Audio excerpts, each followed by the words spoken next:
Halo pemirsa, langsung dari studio Idea Channel Bursa Efek Indonesia. Saya David San Oval kembali hadir dalam program Market Review, program yang mengupas isu-isu penggerak pasar modal Indonesia, di mana live streaming kami bisa Anda saksikan di ideachannel.com.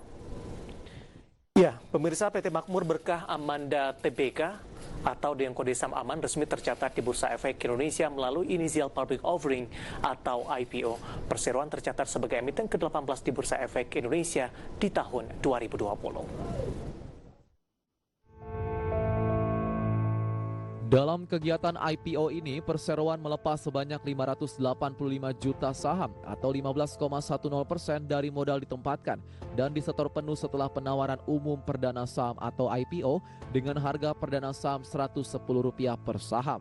Pada masa penawaran umum yang berlangsung tanggal 3 sampai 6 Maret 2020, terjadi oversubscribe sebesar 11 kali dari porsi penjatan terpusat polling saham yang ditawarkan kepada masyarakat.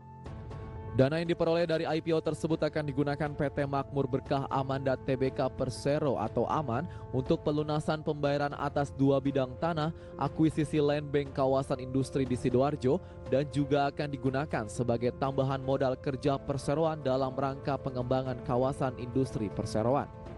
Perseroan juga berencana untuk melakukan penyertaan saham ke entitas anak yang selanjutnya akan digunakan untuk modal kerja entitas anak. Sebagai tambahan informasi, perseroan merupakan perseroan terbatas yang menjalankan kegiatan usaha utama di bidang pembangunan kawasan industri dan jasa kawasan industri serta investasi pada entitas anak yang bergerak di bidang perhotelan. Perseroan mulai mengoperasikan kawasan industri secara komersial sejak tahun 2008. Sampai saat ini, proyek utama perseroan adalah pengelolaan dan pembangunan terhadap kawasan industri dan pergudangan Safe and Lock yang berlokasi di Sidoarjo, Jawa Timur. Dengan total izin lokasi yang dimiliki perseroan seluas 230,55 hektar dan telah memperoleh izin usaha kawasan industri seluas 147,25 hektar. Bagaimana ekspansi PT Makmur Berkah Amanda Tbk pasca IPO? Mari kita simak perbincangannya sesaat lagi.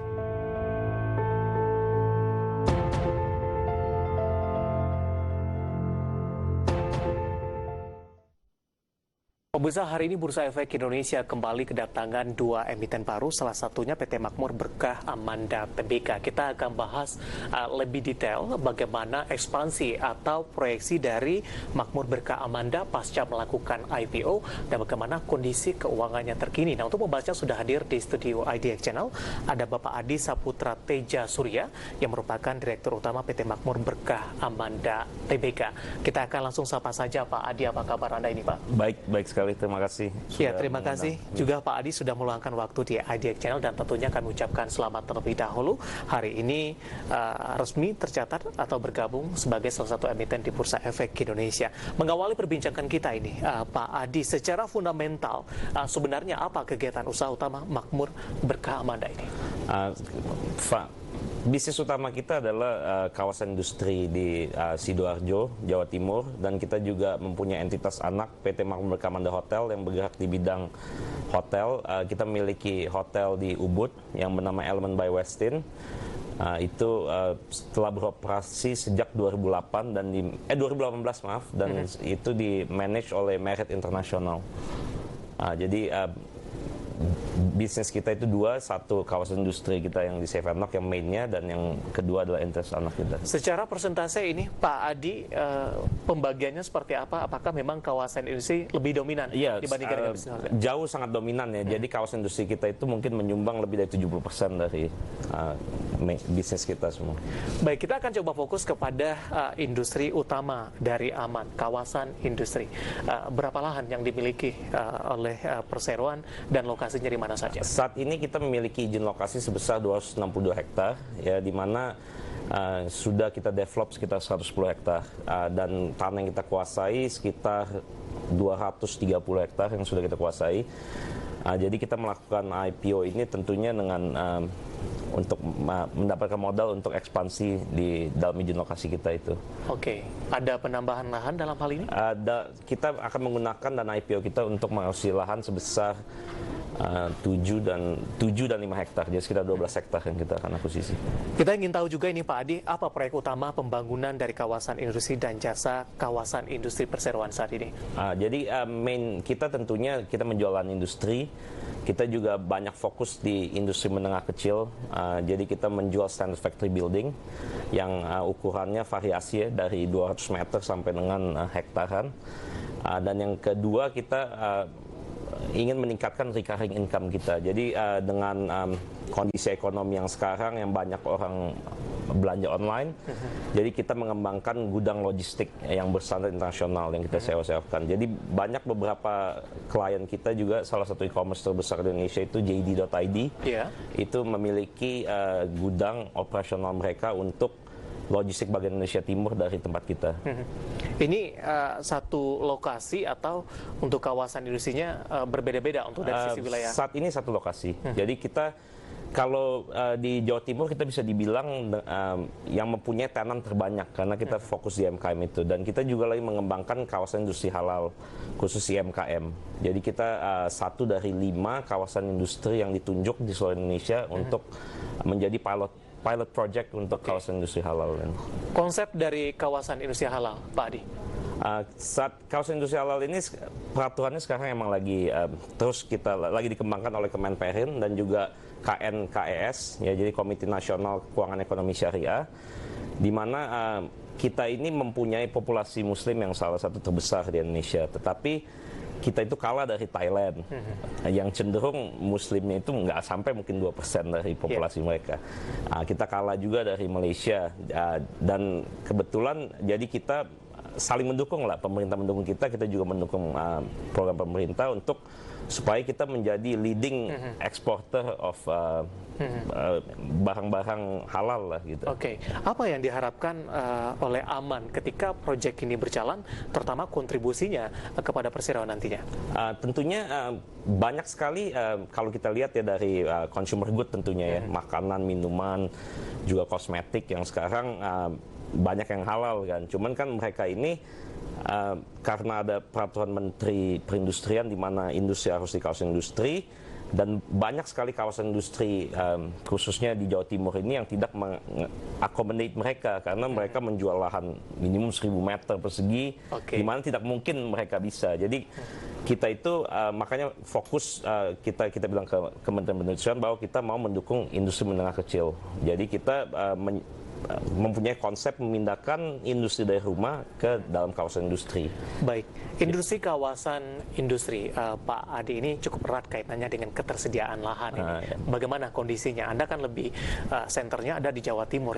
Bagaimana ketersediaan lahan di sana? Ketersediaan lahan di sana sih masih sangat besar ya. Jadi tentunya proyek kita itu tentunya mengakuisisi land bank terus, ya kan. Kita karena seperti Bapak bilang main bisnis kita kan menjual industri. Tapi kita makanya mempunyai strategi lain untuk mengembangkan recurring income kita itu dengan mengembangkan properti investasi kita. Jadi kita sangat push untuk banyak penyewaan.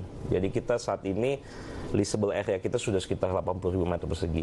Dan sejak kapan ini Pak recurring income ini sudah berjalan? Semenjak kita mulai fokus ke recurring income itu semenjak 5 tahun yang lalu ya, 4-5 tahun yang lalu. Trennya dalam 5 tahun terakhir, kontribusinya terhadap kontribusinya sekarang cukup signifikan ya. Jadi dari sekitar 5% sekarang hampir 30%. Jadi kita banyak klien-klien internasional juga yang masuk. Salah satunya yang tahun ini HM Sampurna. Jadi HM Sampurna juga masuk mempercayai tempat kita. Jadi itu suatu kalau perusahaan asing bisa masuk di tempat kita itu adalah suatu maksudnya endorsement lah bahwa tempat kita ini oke gitu. Jadi baik. Ya. Menarik Pak Adi, kita akan jeda di segmen selanjutnya. Nanti kita akan coba fokus dengan kegiatan IPO, dana IPO digunakan untuk apa saja, dan nanti kita juga akan singgung bagaimana posisi kinerja keuangan dari perseroan sampai sejauh ini. Nanti kita akan lanjutkan. Dan pemirsa tetap bersama kami, Market Review akan segera kembali usai jeda berikut ini.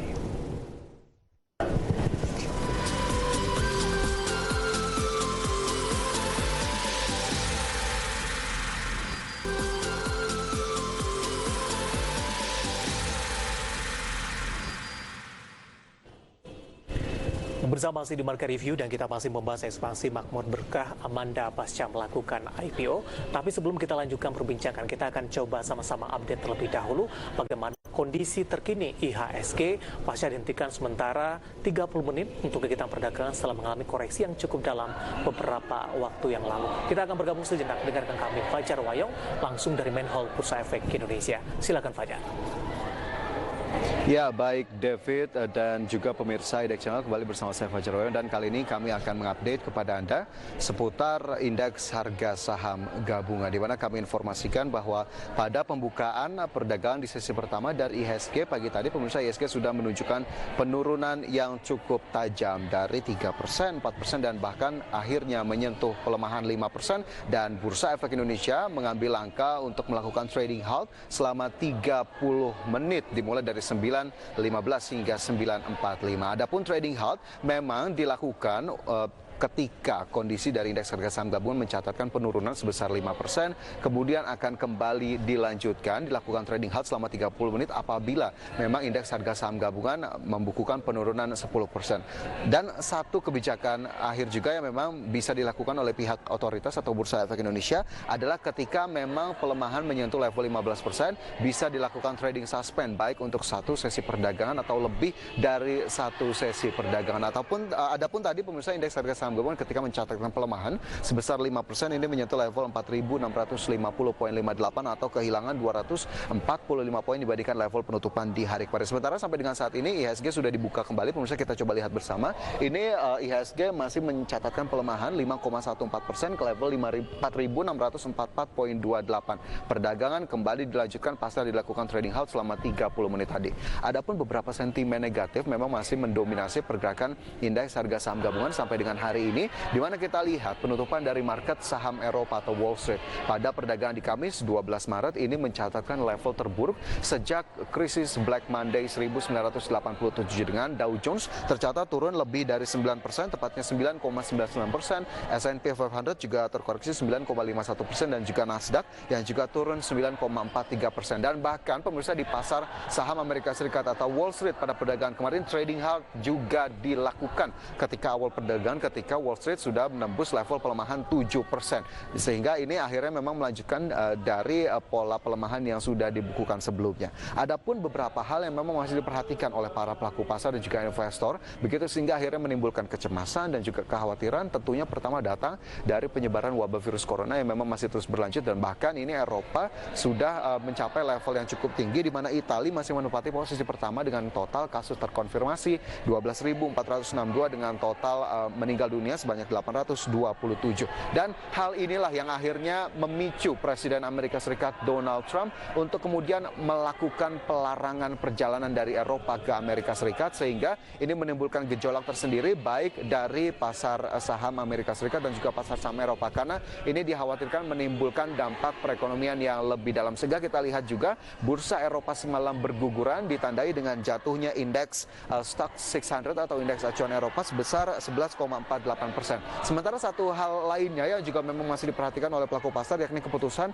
dari Bank Sentral Eropa atau European Central Bank yang akhirnya pada meeting di Maret kali ini tidak melakukan pemangkasan suku bunga acuan, di mana hal ini sebetulnya masih dinanti oleh pasar, dan pasar mengekspektasikan akan adanya penyesuaian suku bunga acuan. Namun Bank Sentral Eropa ternyata tidak melakukan hal tersebut, sehingga ini menambah beban sentimen bagi market. Sehingga jika kita lihat memang sentimen negatif masih didominasi oleh wabah virus corona, kemudian juga pernyataan Trump terbaru seputar larangan travel dari Eropa ke Amerika Serikat, dan tentunya keputusan dari sejumlah bank sentral dunia yang ini sebetulnya masih cukup diharapkan untuk bisa mengimbangi sentimen negatif yang ada. Dan kita harapkan indeks harga saham gabungan masih mampu bertahan di tengah sentimen negatif yang masih terus mendera saat ini. Demikian David, laporan langsung dari Main Hall Bursa Efek Indonesia, kembali ke Anda di studio. Terima kasih Fajar Wayong atas informasinya. Updatean terkini posisi IHSG pasca dilakukan penghentian sementara selama 30 menit ketika IHSG mengalami koreksi yang cukup dalam. Kita akan lanjutkan perbincangan bersama dengan Bapak Adi Saputra Teja Surya, merupakan Direktur Utama PT Makmur Berkah Amanda Tbk. Tapi sebelumnya kami akan mengajak Anda terlebih dahulu untuk melihat beberapa informasi grafis yang berhasil dirangkum oleh tim redaksi kami, terutama terkait juga dengan profil emiten PT Makmur Berkah Amanda Tbk. Langsung saja kita ke grafis grafis yang pertama, pemirsa, kita akan coba lihat kode emitennya adalah aman, kemudian tanggal IPO-nya di 13 Maret 2020, saham IPO, kemudian juga ada harga IPO, kemudian juga ada underwriter, kemudian juga ada dana hasil IPO. Dapat Anda saksikan juga di layar televisi Anda. Ini grafis kami ambil dari prospektus ini sebagai sumber. Kita beralih ke grafis selanjutnya. Kita akan coba lihat penggunaan dana penawaran umum perdana saham. Dapat Anda saksikan juga di layar televisi Anda, akuisisi land bank ini porsinya sebesar 60%, modal kerja 30%, penyertaan saham ini sebesar 10%. Penggunaan dana penawaran umum perdana saham. Kita akan coba lihat juga bagaimana kepemilikan saham PT Makmur Berkah Amanda Tbk sesudah melakukan IPO. Persentasenya seperti apa? Di sini ada GPA atau GPE, ini 81,54%, kemudian masyarakat ada di 15,10%, kemudian juga ada Xiao Jenis Maria, ini 2,95%, dan Johan Teja Surya ada di 0,41%. Kita akan coba lihat juga posisi aset, liabilitas, dan ekuitas PT Makmur Berkah Amanda Tbk. Ini data per 31 Agustus 2019, di mana aset di 715,90 miliar rupiah, liabilitas di 208 maksud kami 534 miliar rupiah, kemudian juga ada ekuitas di 507,372 miliar rupiah. Itu dia profil, kemudian juga posisi aset dan penggunaan dana penawaran umum perdana saham, dan semoga bisa menjadi referensi untuk Anda. Kita lanjutkan kembali perbincangan, Pak Adi. Sebenarnya apalah terbelakang dari Aman untuk melantai di Bursa Efek Indonesia? Apakah hanya untuk mencari sumber pendanaan saja, atau mungkin ada misi lain nih, Pak? Saat ini sih tidak ada misi lain, kita hanya untuk mencari dana. Tentunya kita salah satunya kita melakukan IPO adalah untuk eksistensi perusahaan kita ya. Tentunya kalau perusahaan sudah terbuka, tentu orang menganggapnya lebih profesional, lebih ini, dan sangat efek sekali ke bisnis kita karena banyak sekali klien-klien kita itu klien-klien asing. Jadi kita ada dari Jepang, ada dari Jerman, dan dengan kita go public ini dan tercatat di bursa saham, tentunya tingkat kepercayaan mereka kepada kami semakin tinggi. Dimana kalau kita tahu investor asing ini merupakan salah satu poin penting yang mereka perhatikan dari sisi trust begitu. Iya, sangat penting. Apalagi itu Jepang itu trust itu number one mereka. Jadi mereka melakukan due diligence itu bisa sampai 1 tahun itu. Belum. Yang menarik juga adalah pada masa penawaran umum ini terjadi kelebihan permintaan sebesar 11 kali. Dari pendapat Anda, apa yang menjadi magnet bagi para investor? Saya rasa tentunya banyak sekali perusahaan yang sedang go public ya. Tentunya utama saya rasa dengan kondisi market yang saat ini fundamental itu sangat penting. Jadi saya rasa kita ini perusahaan kita sudah berdiri dari tahun 94. Dan kita menunjukkan kinerja yang cukup baik lah ya. Kita bukti kita dipercaya oleh Bursa Efek Indonesia untuk tercatat di papan utama. Jadi mungkin salah satu magnet itu bahwa kita masuk keuangan kita masih sangat baik lah. Nanti kita akan bedah lebih detail lagi ini Pak Adi, bagaimana posisi keuangan, kemudian prospek bisnis ke depannya pasca melakukan IPO. Kita akan jeda kembali terlebih dahulu, dan bersama kami Market Review akan segera kembali sesaat lagi.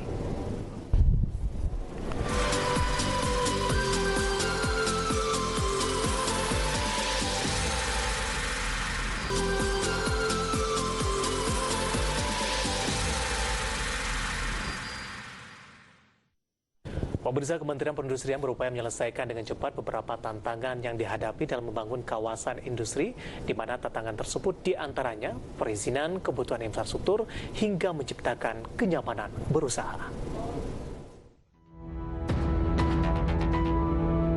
Direktur Jenderal Ketahanan Perwilayahan dan Akses Industri Internasional Kemenperin, Dodi Rahadi, kepada media mengatakan, tantangan tersebut membutuhkan langkah sinergi antara Kemenperin dengan kementerian dan lembaga terkait lainnya yang secara khusus mengawal percepatan pembangunan kawasan-kawasan industri. Pada tantangan penyiapan dokumen perencanaan, Kemenperin telah membantu menyusun pedoman dokumen perencanaan kawasan industri, baik berupa master plan, feasibility study, dan detail engineering design. Kemenperin juga melakukan pendampingan pada pemerintah daerah atau calon pengelola yang berniat menyusun dokumen perencanaan kawasan industri. Terkait tantangan lahan dan tata ruang, Kemenperin tengah menyusun pedoman kawasan peruntukan industri dalam rencana tata ruang wilayah, RT/RW, tingkat provinsi maupun kabupaten. Mengenai tantangan permasalahan perizinan, saat ini Kemenperin telah memiliki norma, standar, prosedur, dan kriteria atau NSPK, perizinan kawasan industri baik terkait izin usaha dan perluasan kawasan industri serta rencana kelola lingkungan dan rencana pantau lingkungan. Selanjutnya, Kemenperin memfasilitasi kebutuhan infrastruktur di luar dan dalam kawasan industri. Sementara untuk menjamin kenyamanan berusaha baik keamanan dan ketenaga kerjaan, telah ditetapkan kawasan industri sebagai objek vital nasional bidang industri, OVNI, dan melakukan pendampingan investasi kepada pemerintah daerah. Dari berbagai sumber untuk IDX Channel.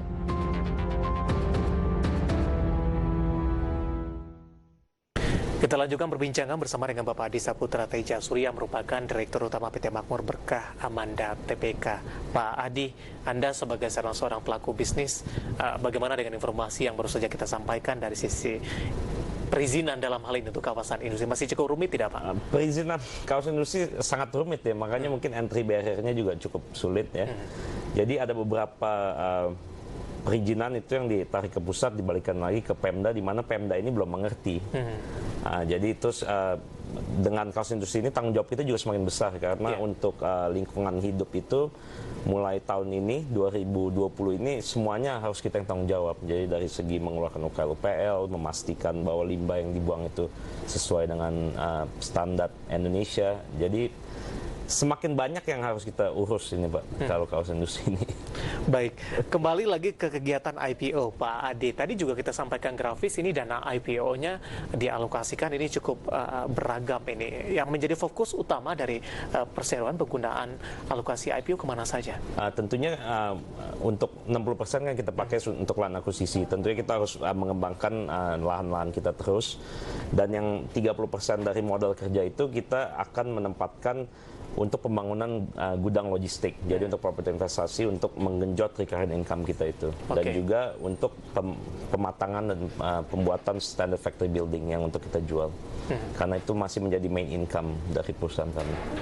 Baik, kita ingin tahu juga lebih detail ini, Pak Adi, dari sisi posisi keuangan, di mana para investor dan trader pasar modal ini juga menjadi salah satu pertimbangan ketika ingin berinvestasi atau masuk ke dalam saham aman. Bagaimana tren perkembangannya? Saat ini sih kita kalau dari segi kawasan industri kita masih on progress ya, masih on track. Kita masih ada growth dari tahun lalu. Jadi sampai dengan bulan Februari kemarin kita sudah membukukan total pendapatan sekitar 30 M. Jadi ada kenaikan dari tahun lalu. Tentunya yang akan mengefek ke pendapatan kami adalah hotel kita yang di Ubud ya, karena dengan yang sekarang lagi gencar ini virus corona ini kan. Jadi itu lumayan mengimpact untuk hotel. Tapi saya rasa dengan tren yang masih kita miliki di kawasan industri masih bisa mengcover dari maksud yang dari target tadi hotel itu, semoga kita bisa mengcover dari menutupi dalam hal ini. Ya, semoga.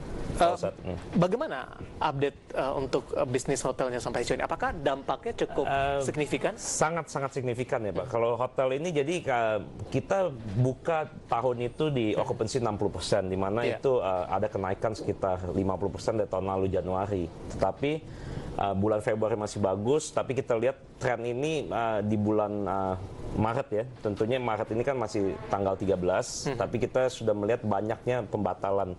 Jadi semenjak pengumuman virus corona ada di Indonesia itu kita banyak kehilangan kehilangan market kita. Kondisi ini sudah diproyeksikan sebelumnya tidak, Pak Adi?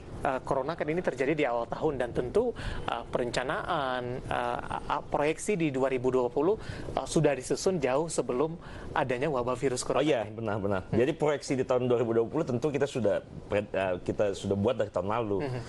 Karena ini baru Januari ada corona, tentunya kita sebagai perseroan juga melakukan mitigasi-mitigasi lah. Jadi kita juga tentunya bagaimana kita memfokuskan bisnis hotel kita ini utamanya untuk local market, local Indonesia market, karena kan dengan Pak Jokowi memberikan insentif penerbangan, dan lain-lain. Semoga karena cukup porsi lokal kita cukup besar. Jadi semoga mereka berani lah untuk travel lah, karena ini. Tapi paling tidak ini ada revisi tidak dari Aman untuk proyeksi pendapatan dari bisnis hotelnya di 2020 ini? Iya, ada Pak. Ada. Jadi kita sudah belum final ya Pak, jadi saya belum berani bilang, tapi tentu kita dari bulan Februari itu kan kita melihat banyak tren mulai orang pembatalan, walaupun belum ada pengumuman virus corona di Indonesia.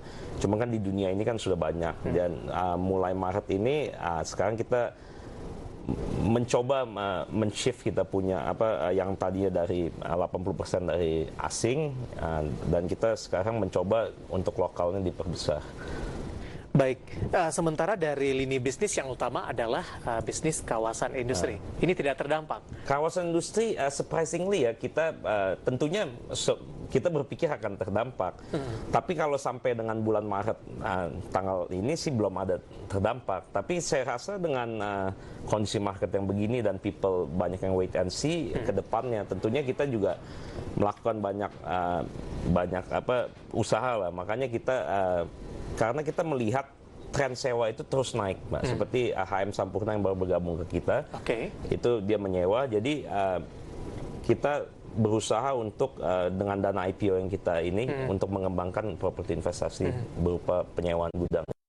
Baik, kita ingin tahu nih Pak, target pendapatan dan laba di 2020 dari Aman? 2020 target kita pendapatan 90M, ya kan, dengan laba sekitar 30-40. Cuman kita optimis untuk pendapatan 90 itu akan tercapai, karena sampai dengan bulan Februari kita sudah membuka 30M.